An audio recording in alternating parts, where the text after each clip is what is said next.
जी मुझे ये कंफर्म कर दें कि विजिबल है ना स्लाइड सबको? Yes sir. चलें, so let me start. Yes sir, visible है। चलिए ठीक है, so let me start problem 8-16. I hope this problem is visible to all of you. First of all, let me read the statement of this problem और उसके बाद फिर हम बाकी solution की बात करेंगे. So you can see a boy which is standing at point D. It has a weight of 80 pounds and this boy is pulling a cord as shown to you in the figure. You need to find out कि चलें पहले पूरी statement पढ़ लेते हैं ताकि आपको question समझ आ जाए. The 80 pound boy stands on the beam and pulls on the cord with a force large enough. So ये वर्ड जरा गौर से देखें, large enough to just cause him to slip.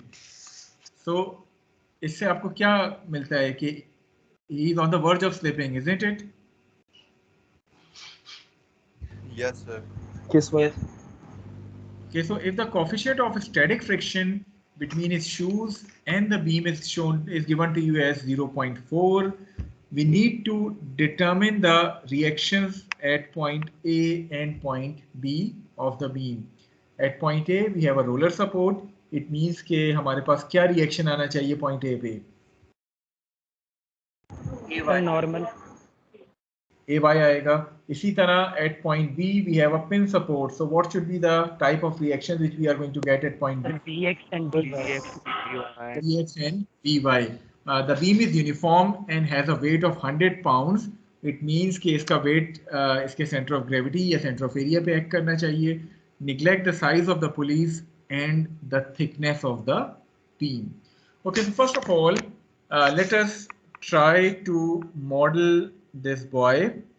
इसके ऊपर जो फोर्सेस एक्ट कर रही होंगी, सबसे पहले तो मुझे ये बताएं, जो बॉय है इसके ऊपर आप केस 1, 2, 3 में से कौन सा केस लगाएंगे? He is on the verge of sliding. Case 1. Why case 1? Case number 2 sir. Case 2 आएगा ना, पेंडिंग मोशन वाला तो केस 2 और 3 है.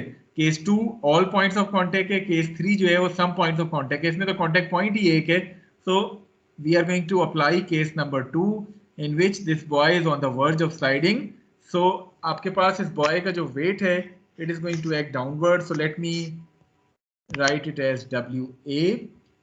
और क्या फोर्स इसके ऊपर एक्ट करनी चाहिए?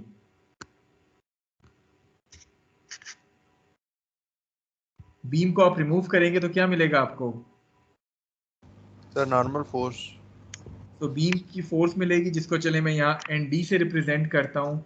इसके अलावा ये एक अदद रोप को खींच रहा है.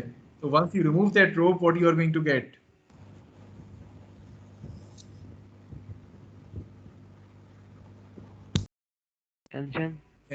Tension in that rope.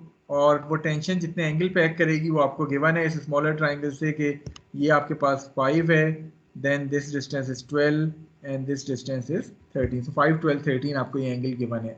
Any other thing जो कि आनी चाहिए यहाँ?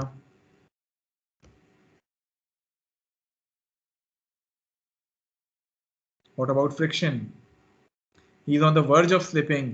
सो किस डायरेक्शन में स्लिप करेगा रोप को खींचते हुए? सर फ्रिक्शन राइट साइड पे. He is pulling this rope. He is on the verge of slipping towards the left. So accordingly आपके पास friction जो है वो towards the right आनी चाहिए. So let me call it as FD. ये आपके पास right की तरफ आनी चाहिए. I hope that this free body diagram of the boy is clear to all of you. कोई डाउट तो नहीं है किसी का इस free body diagram के हवाले से?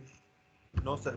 सर सॉरी आपको सर इंटरप्ट करने के लिए. सर वो मोहम्मद अहमद कह रहा है कि मेरा लैपटॉप डेड हो गया है, कोई लाइट नहीं है उसके पास, तो इस वजह से सर वो डिस्कनेक्ट हो गया क्लास. कोई इशू नहीं है. अटेंडेंस वो कनेक्ट हो जाएगा बाद में, तो कोई इशू नहीं है. चलें ये बताएं कोई और चीज़ जो आपके ख्याल में इस फ्री बॉडी डायग्राम पे आनी चाहिए?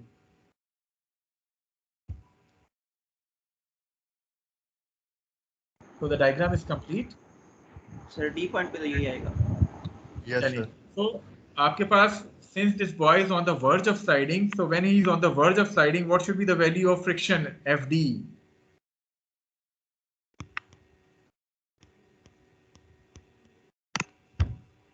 It should be equal to mu S mu N. So mu आपको गिवन है 0.4, एनडी आपने लिख लिया ये। सो आपके पास अब अप्लाई करेंगे equation of motion on this boy. So summation F x equal to 0. What are the forces which are acting along the x-axis on this boy?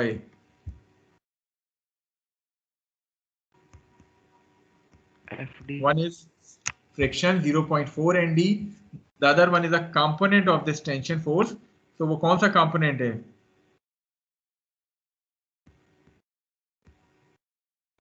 12/13. 12/13 और चूंकि नेगेटिव एक्स एक्सिस की तरफ एक्ट कर रहा है तो आपने उसको नेगेटिव साइन से रिप्रेजेंट कर लिया। So this should be equal to 0. Let me call it as equation number 1. Similarly, you are applying summation Fy equal to 0. The forces which are acting along y-axis are the weight which is acting downwards. So आपने negative sign डाल दिया। Nd आपके पास upward act करेगा और tension का component होगा 5/13 वाला जो कि आपके पास negative act करेगा। So ये आपके पास दो equations हैं। इन दो equations में unknown क्या क्या हैं?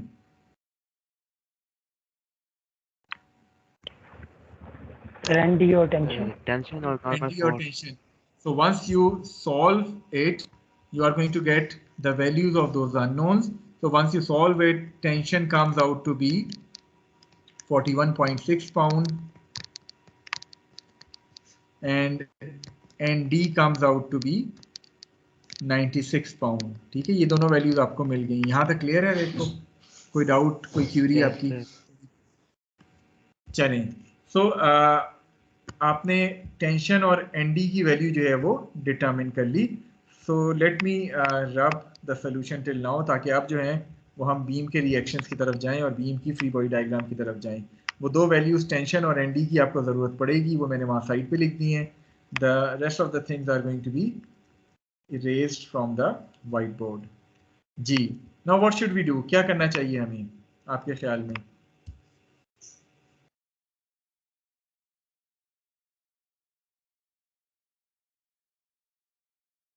बीम की फ्री बॉडी डायग्राम बनानी चाहिए, isn't it? Yes sir.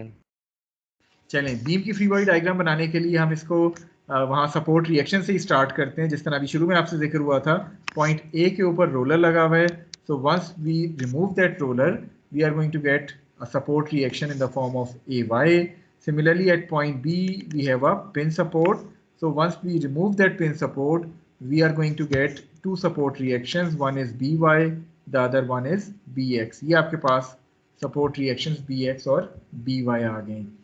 चलिए, और आपके ख्याल में एक एक पॉइंट से आगे मूव करते जाएं, B और A। इसके बाद आपके पास बीम का अपना वेट है जो कि 100 पाउंड्स है। ये किस पॉइंट पे एक्ट करना चाहिए? CG पे centre of gravity. Center of gravity. So what should be the center of gravity of this beam if it has a total length of 13 feet? 7.5. Sir 6.5. 6.5 कि 7.5? Sorry, 6. Sir 6.5. 6.5. So let me call this point as that 6.5 point. So यहाँ मेरे पास W जो है वो act करना चाहिए downward, isn't it? मैं इसको कह देता हूँ पॉइंट G है जो कि centre of gravity of this beam है। ठीक है, यहाँ तक ओके। पॉइंट सी जो है वो एक रोप के साथ कनेक्टेड है। So once you remove that rope from point C, what you are going to get? Tension. It means के पॉइंट सी के ऊपर यहाँ मैं एक अदद टेंशन बना दूंगा और ये एंगल कितना होगा? 30 डिग्री, क्योंकि राइट एंगल ट्राइंगल बन रहा है। वो एंगल 60 गिवन है, दूसरा 90 है, तो ये एंगल आपके पास 30 आ जाएगा। यहाँ तक क्लियर है? Yes sir.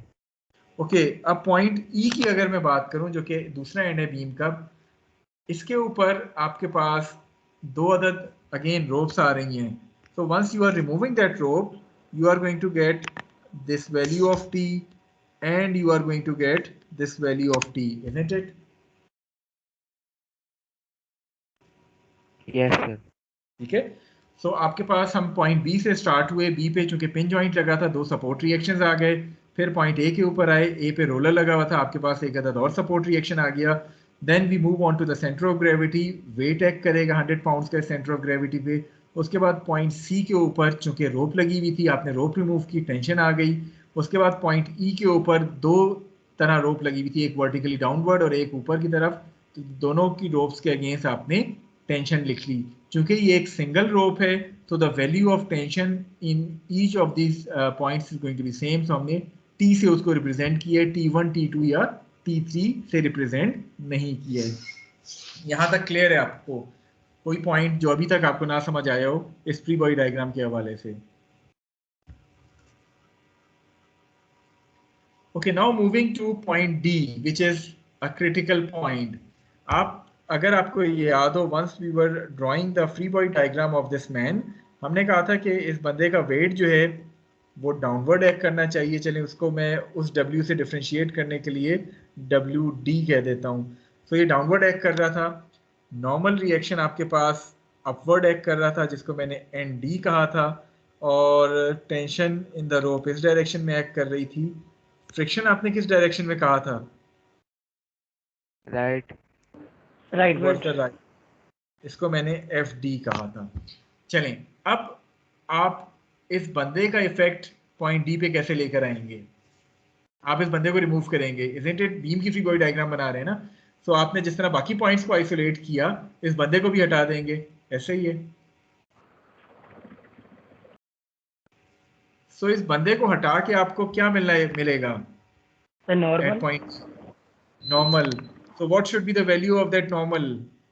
It is going to be ND, isn't it? ऐसे ही है। So आपने वो ND ड्रॉ कर लिया एट पॉइंट D। क्या आप दोबारा वेट भी शो करेंगे WD? No sir. वजह क्या है?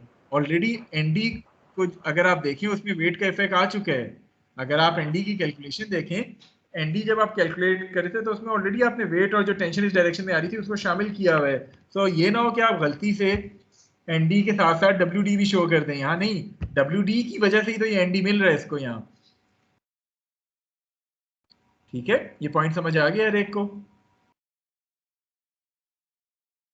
Yes sir. चलें, और कुछ आपके ख्याल में हम मिस कर गए हैं यहाँ?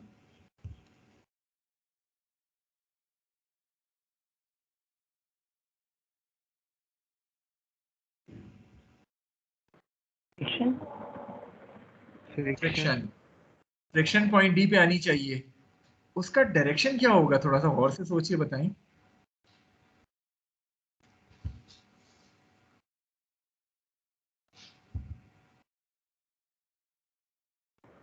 Left side. Left side. चले, मैं आपके ख्याल से लेफ्ट पे बना लेता हूँ इसको, पर रीजन तो नहीं, लेफ्ट की तरफ आपने क्यों बनवाया है?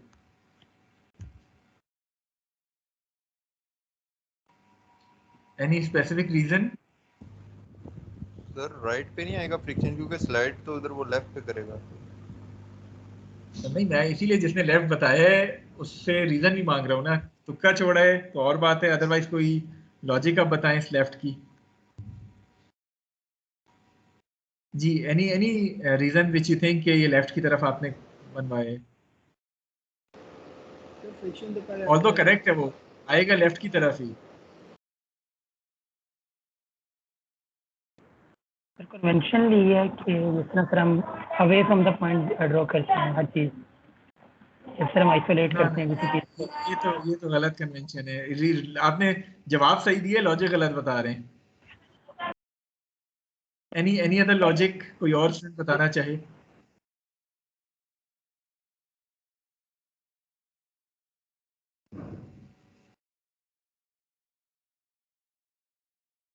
चलिए, मैं आपको कुछ समझाने की कोशिश करता हूँ। बंदा जब मौजूद था तो उस वक्त सर हमारे पास फ्रिक्शन राइट साइड पे थी, उसको रिमूव किया तो यानी कि उसकी रिएक्शन में इसलिए आई। नहीं, देखिए, आप फ्रिक्शन कैसे जज करते हैं? किस डायरेक्शन में फ्रिक्शन एक्ट करती है? अगर आप थोड़ा सा सोचें, जो हमने फ्रिक्शन की डेफिनेशन बिल्कुल स्टार्ट में की थी, in what direction the force of friction acts? Sir opposite to the direction of motion. Sir relative motion of the body. Relative motion, ठीक है। रिलेटिव मोशन को देखें। अब थोड़ा सा गौर करें, जब आप बंदे की फ्री बॉडी डायग्राम बना रहे थे तो आपके पास बीम को अगर मैं स्टेशनरी तस्वुर करता तो बंदा जो है वो इस डायरेक्शन में स्लाइड कर रहा था, ऐसे ही है। Yes sir. तो उस सूरत में आपने बंदे के लिए फ्रिक्शन की डायरेक्शन ये बता दी थी। यहां तक की लॉजिक सही है आपकी? क्योंकि बीम स्टेशनरी आपने तस्वुर किया था, बंदा स्लाइड कर रहा था टुवर्ड्स द लेफ्ट, सो आपने कहा फ्रिक्शन टुवर्ड्स द राइट होगी when you are drawing the free body diagram of this man. यही लॉजिक थी ना?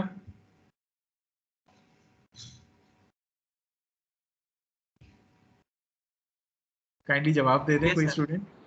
चलें, अब आप जरा बीम की फ्री बॉडी डायग्राम बना रहे हैं। सो बीम की फ्री बॉडी डायग्राम बनाने के लिए आप बंदे और बीम का जो रिलेटिव मोशन है वो देखें। उस रिलेटिव मोशन को देखने के लिए अगर मैं बंदे को स्टेशनरी कर दूं तो बीम किस डायरेक्शन में बंदे के हवाले से मूव करती हुई आपको महसूस होगी?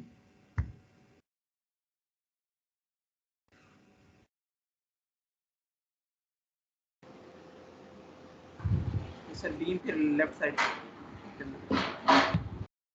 यार देखो, अगर तो बंदा बीम में स्टेशनरी करूं, बंदा राइट साइड पे मूव कर रहा है, बंदा लेफ्ट की तरफ मूव कर रहा है, ऐसे ही है। अगर मैं बंदा स्टेशनरी कर दूं तो रिलेटिव मोशन बनाने के लिए बीम किस डायरेक्शन में जानी चाहिए? टुवर्ड्स द राइट नहीं जानी चाहिए? रिलेटिव मोशन देख रहा हूं ना मैं। सो बीम स्टेशनरी है, बंदा लेफ्ट की तरफ जा रहा है, बंदे को स्टेशनरी करूं तो बीम को राइट की तरफ नहीं जाना चाहिए?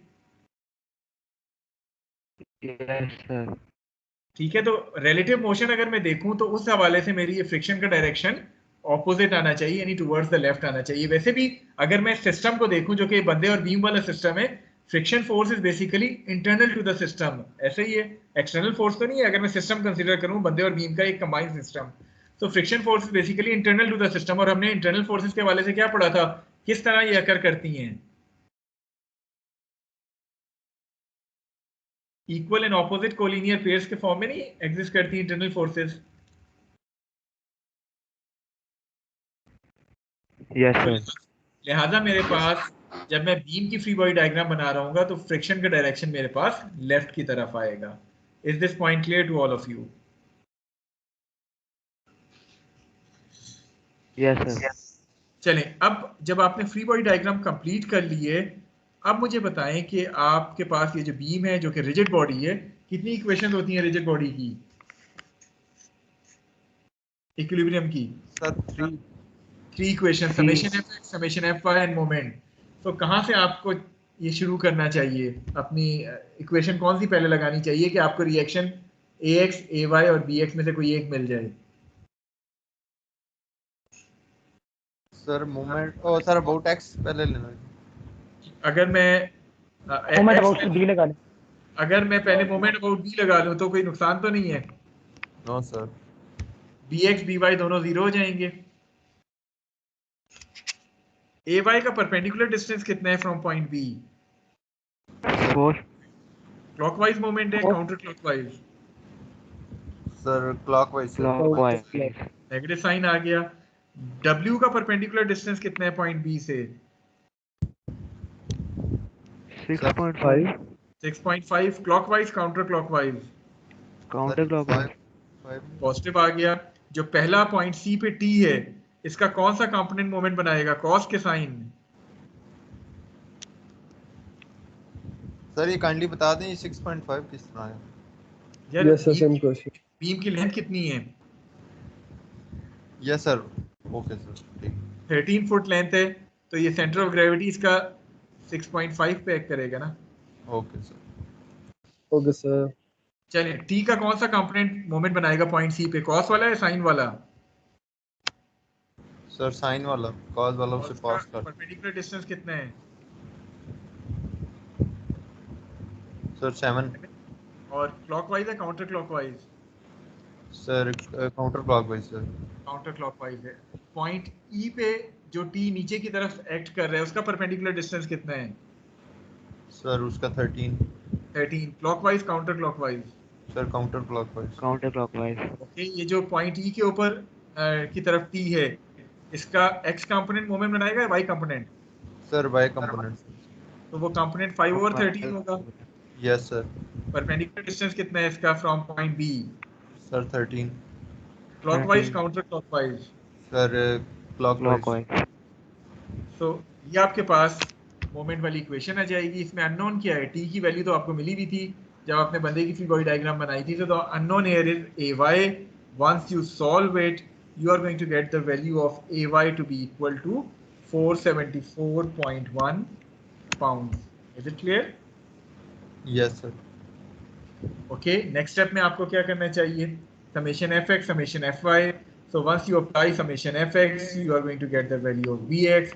Once you apply summation fy, you are going to get the value of by. Is it clear? Yes sir. Yes, sir. कोई डाउट जो आप पूछना चाहें इस पूरे प्रॉब्लम से?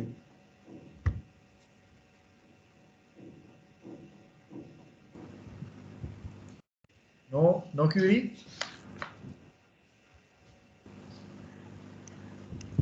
Okay, so moving to the final problem of today's lecture.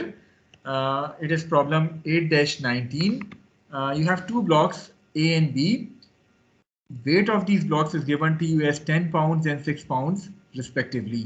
They are resting on the incline for which the coefficient of static friction is 0.15 for block A and 0.25 for block B. You need to determine the angle theta for which both blocks are on the verge of sliding. So when both blocks are on the verge of sliding, is it case 1, 2 or 3? Sir case की 2 impending motion था। Impending motion तो है पर all points of contact है या some points of contact है? हम sir both blocks है तो फिर ऑल नहीं होगा सर? जी बोथ ब्लॉक्स है तो वो ऑल होगा, which is case number 2। It means कि आप फ्रिक्शन की वैल्यू ए पे भी F equal to mu N लगाएंगे और बी पे भी F equal to mu N लगाएंगे, because it is given to you. इसमें ये नहीं कहा कि थीटा की वैल्यू क्या होनी चाहिए कि सिस्टम में मोशन शुरू हो जाए। सिस्टम में मोशन का अगर कहता तो फिर आइदर ब्लॉक ए और ब्लॉक बी और साइमल्टेनियस, फिर वो केस 3 बन जाता। आपसे ये कहा गया कि थीटा की वो वैल्यू जिसपे दोनों ब्लॉक्स मोशन शुरू कर दें, तो दोनों ब्लॉक्स इट मींस कि आपके पास केस 2 आएगा। आई होप कि ये वर्डिंग से हर एक को क्लियर है कि how is it case 2। Yes, sir. Yes sir. ठीक है, इसका मतलब क्या है कि आपके पास दो तो फ्रिक्शनल इक्वेशंस हो गई हैं, F A equal to mu S या mu N A, F B equal to mu B N B. और चलें इक्वेशंस की बात बाद में करते हैं, पहले जरा फ्री बॉडी डायग्राम पे आ जाएं। आप दोनों पार्टिकल्स की फ्री बॉडी डायग्राम बनाएंगे। So this should be the value W A N A theta F spring, और ए के ऊपर फ्रिक्शन किस डायरेक्शन में आनी चाहिए? Sir upward. अपवर्ड आनी चाहिए, क्योंकि this block has the tendency of sliding downward, तो आपके पास फ्रिक्शन अपवर्ड आ गई। आई होप कि this free body diagram is clear to all of you. Yes, W sir. C आपके पास आ गया, एन बी आपके पास आ गया, ये एंगल थीटा आ गया, ये स्प्रिंग फोर्स आ गई, और बी के ऊपर फ्रिक्शन की वैल्यू क्या होनी चाहिए? सर वो भी अपवर्ड। वो भी अपवर्ड्स हो, वो हमने ड्रॉ कर ली। सो ओवरऑल जब आप दोनों पार्टिकल्स के ऊपर फ्री बॉडी डायग्राम बना के इक्वेशन ऑफ इक्विलिब्रियम लिखेंगे, तो पार्टिकल ए के लिए आपको दो इक्वेशन, पार्टिकल बी के लिए आपको दो इक्वेशंस मिलेंगी। So when we draw the free body diagram of A, we are going to get these two equations for particle A. Similarly, once we draw the free body diagram of B, we are going to get these two equations for particle B. So overall हमारे पास ये 4 equations हो गई हैं। unknowns कितने हैं इन equations में, जरा गौर से देखेंगे। One unknown is FA, second one is NA, third one is theta, FB, NB। तो ये 5 अननोन्स तो मैंने आइडेंटिफाई कर लिए हैं। इसके अलावा छठा स्प्रिंग फोर्स हो जाएगी, isn't it? Yes sir. Yes, sir. और कोई चीज जो आपके ख्याल में अननोन है? सो 6 अननोन इक्वेशन कितनी है आपके पास? सर 4 ही हैं और 2 मैक्सिमम इक्वेशन, डिफ्लेक्शन। ठीक है। तो once you solve these equations you are going to get, अब वो सोल्यूशन ही यहाँ हुआ हुआ है, मैथमेटिक्स यहाँ हुई हुई है, आपकी अपनी मर्जी है, आप मैनुअली करें, आप किसी तरह कैलकुलेटर से इसको सॉल्व कर लें। बहरहाल the value of theta would comes out to be 10.62 degrees. आपके पास थीटा की वैल्यू 10.62 डिग्रीज आ जाएगी। इस एंगल पे ये दोनों ब्लॉक्स जो हैं they are on the verge of sliding. इससे थोड़ा सा भी एंगल आप बढ़ाएंगे तो ये दोनों में मोशन जो है वो शुरू हो जाएगा। Is it clear to all of you? Spring force कितनी होती है? क्या फॉर्मूला है स्प्रिंग फोर्स का? F is equal to F is kx। equal to kx। F equal to K H, K की वैल्यू आपको गिवन है। अगर आप चाहें theta N A N B find करने के बाद इनमें से किसी इक्वेशन के साथ अगर x फाइंड करना चाहें तो x भी आपको मिल जाएगा, लेकिन चूंकि कहा नहीं गया तो जरूरत नहीं है इसको डिटरमिन करने की।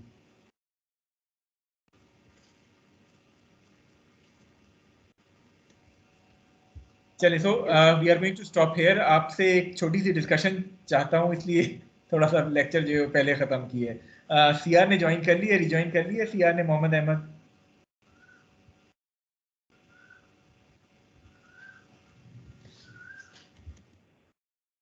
No sir. तो उसकी गैर मौजूदगी में सीआर कौन होगा जो उसको मैसेज दे देगा?